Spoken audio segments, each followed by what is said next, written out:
I'm Jordan Lulich, and this is the Lulich Corner. Today, I've got the pleasure of sitting down with Todd Brognano with Ameron Homes. And Todd, first off, I appreciate you coming in and sitting down with us. My pleasure, sir. Why don't you tell us a little bit about yourself before we start talking a little bit about business? My name's Todd Brognano. My family moved here in 1978. 1981, we started Ameron Homes, so we've been in business for over 40 years in Indian River County. I'd probably say we've built over 3,000 homes between Brevard County, Indian River County, and parts of St. Lucie. So I'm a lifelong resident. This is my home, and that's why I'm here today, so we can give the residents of Indian River County some information regarding construction. Yeah, well, I appreciate that. So we've talked a little bit about even before the show started, and I know one of the things that you offer to the community is you're a custom home builder. Yes. And when you look at the marketplace, there's a lot of builders are not custom anymore, right? They're would you call them non-custom built homes? Well, I would say this. When you're building with large scale, like these guys are, it's very difficult to have every house individualized. There's going to be too many mistakes made. And that's the reason why when you go to certain builders, it's you buy this particular model home with this package, and that is it. And if you want to change it, you can change it after you move in. The reason for that is they can't keep up with the volume of building that they're doing with all the modifications people want. And that's why people come to myself or other custom builders, because some people, they just want something as simple as they want different types of tops or cabinets, or just have windows in different orientation in their house. Right. And they will not do that, these other large scale builders. So they come to somebody like me, and we modify the plans and we build them exactly what they want. So there's essentially two categories of new construction, from what I'm understanding what you're saying. There's one option where it may be a little bit cheaper, maybe a little bit more cost efficient, but the ability to modify or change the plans, it's not possible. You can't put the door a little bit to the left or a little bit to the right. Correct. Or change where the doorway going back to the pool is, or change the size of the kitchen or the living room. The plans are what the plans are. It is exactly as you see on their plan or at their model. That is exactly what you get. There are no changes, there's no modifications, and a lot of the times they make you subordinate your property to them. So basically what you're doing is you're signing your lot, your deed, over to that builder. And what that does to you as a consumer, it strips you of all of your rights. You can't even walk onto that lot to see your house without an appointment. And that appointment will be at their schedule when they can meet you. It's not to accommodate you, it's when they have time to see you. And it doesn't matter what your complaints are about the house. It's not yours. So they can at that point decide to address what your concerns are, not address what your concerns are. They could fully build that house out technically if they wanted to. And at the end, if you're not happy because those certain things weren't addressed, they can say, well, then don't buy it. So if I say if I'm a consumer and I'm looking at new construction, and if I decide that I don't want that, I don't want that fixed home with no options, then what do I do? What other options are on the marketplace? Well, then you need to seek out a custom builder. Okay. And either you can bring your own set of prints and have them bid it out. Also, you can choose from selections that they have, or you can have a designer come in, and we do have designers, and they can design you a fully custom house. Everything exactly to your specifications.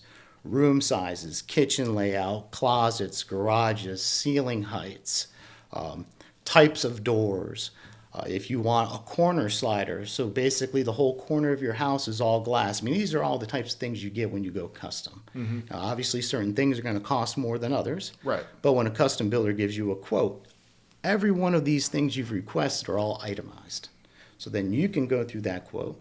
You can pick and choose what fits your budget and take out what doesn't, and then that would basically be composed to give you the custom house that you want that fits in your price range. So with that option, because one of the common discussions I have with clients really after the fact is regarding the quality of new construction homes. A lot of people, they decide to go new construction because they don't want to necessarily deal with the repairs and the issues that surface as a pre-owned home. But one of the things they find themselves with, even in some new construction homes, is that they're still dealing with these issues despite constructing a new home. Now, when you look at the available options on the marketplace, do you think that there's a quality of materials, a quality of work that is different for a custom home versus a non-custom home? Well, I would certainly say that depends on the custom builder, right? Okay. I mean, you can have 5 custom builders and they're not going to all be the same. Right. So it's going to be determined by the quality of material that you so choose to have us install, because that's going to give you your final finishes. Okay. And it's the quality of labor that I so choose to put into that house to install that material. Now, when you get into lower priced houses, okay, such as we were talking about earlier, where it's you buy A or you don't buy anything. Right. The reason why these houses are so inexpensive is because they tend to use less expensive materials and less expensive labor. So your fit and your finish and your final quality on these houses are not going to be at the level of a custom build. And that's part of the reason why you're getting such a savings when you buy a house like that.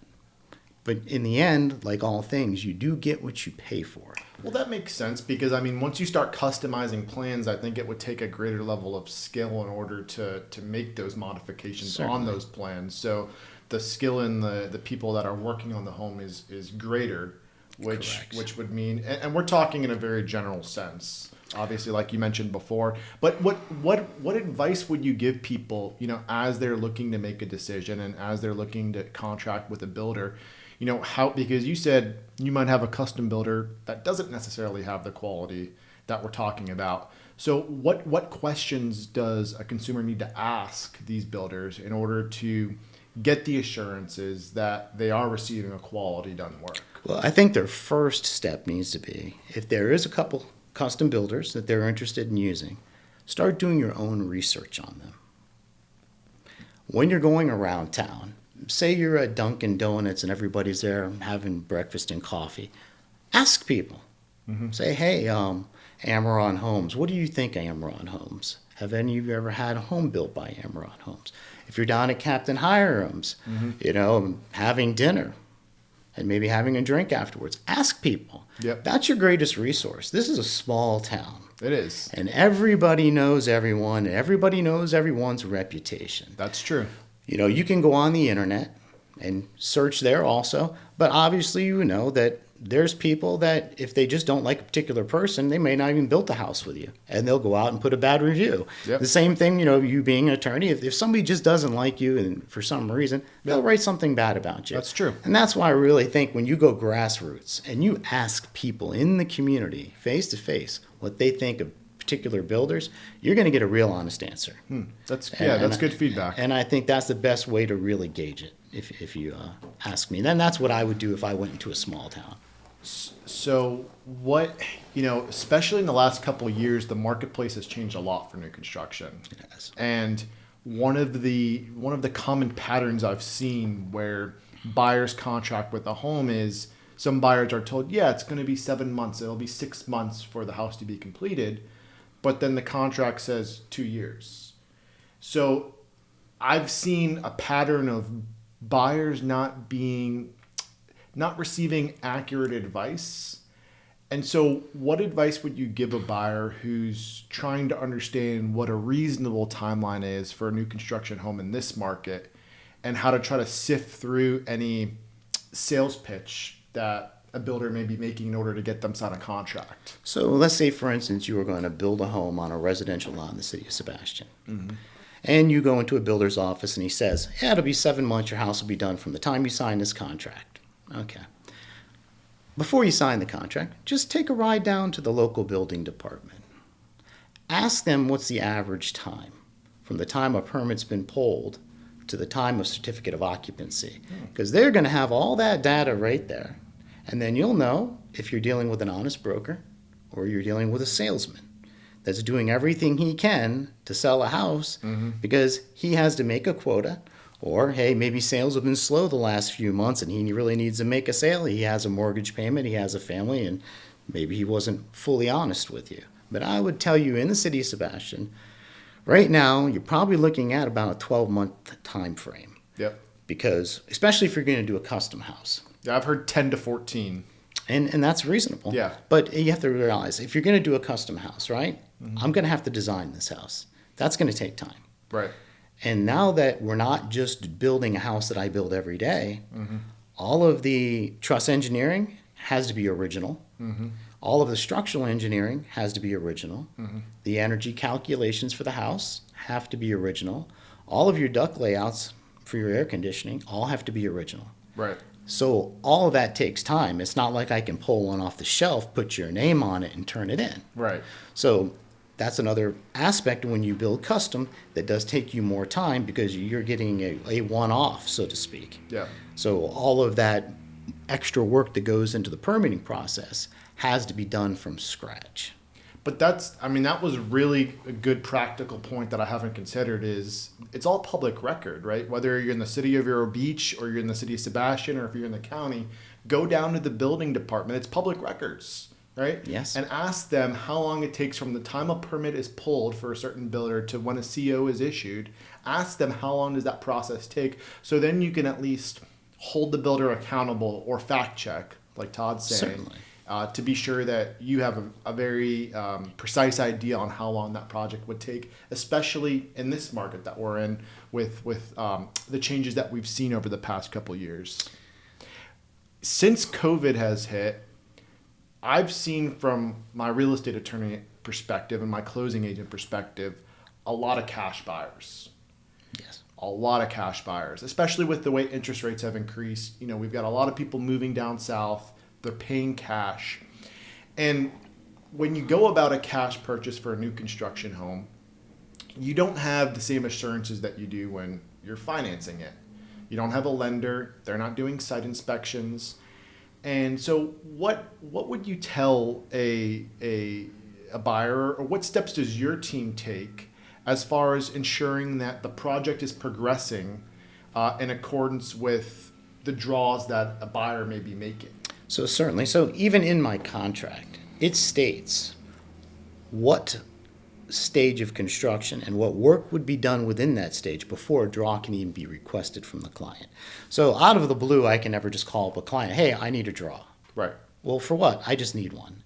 It explicitly says in my contract, for instance, when the slab is poured, there's a draw due. Mm-hmm. When the house is framed and the roof is decked in, there's a draw due. Mm-hmm. When the drywall is up, there's a draw due. And then when the house is finished and you have a certificate of occupancy in your hand as a client, that is when the final draw is due. Mm-hmm. So we don't hit you with 10 draws. Right. We kind of spread it out. And we kind of have the ability to do that because we've been in business so long that we have cash reserves that maybe some other people don't. Right. So, for instance, if I'm at a certain point in construction and I'm not quite ready for the draw, but maybe I'm $20,000 in the hole on your house, I can overcome all that.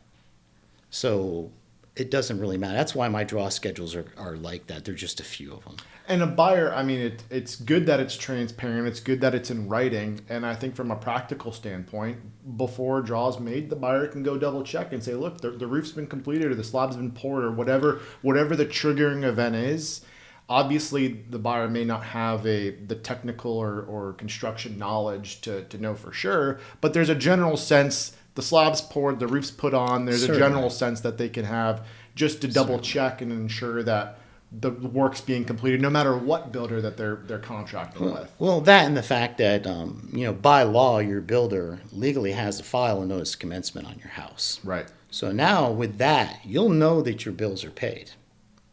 Because if they're not paid, you're going to receive a notice in the mail from the supplier or the subcontractor saying, your builder has not paid me. It's beyond 30 days.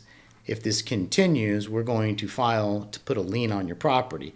So you also have that protection in place so that you can feel comfortable issuing a draw to your builder. And if you do have a builder that you're concerned that there is a failure to pay the certain vendors, Florida statutes also allows you to request a progress payment affidavit in which the builder has to disclose what payments have been made and also sign that under oath with a notary in which they're promising and attesting to what payments have been made. So certainly there's a level of accountability that you can make sure that the builder has. Right. But generally speaking, if issues do arise, it's going to be pretty apparent, like you're saying, Todd. I tend to agree with you. And also you can just request for waivers of lien from the people who have worked on your site. Mm-hmm.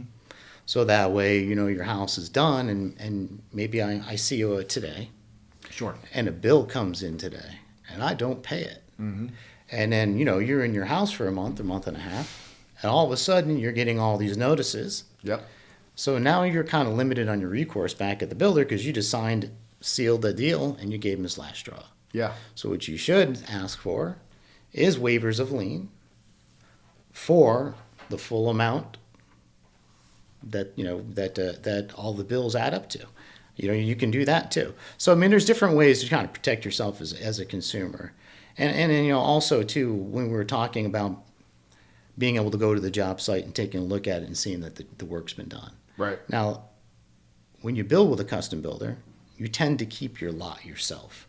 You're not subordinating it to us. You're not signing the lot over to the builders. I will never. I get very ever weary. Take that. Yeah, I get very weary of that dynamic. I've had many people come and want to subordinate their lots to me. Yeah. And I said, I will never do that. Yeah. First of all, those are all of your rights. Yeah, and absolutely. I'm not going to take your rights away.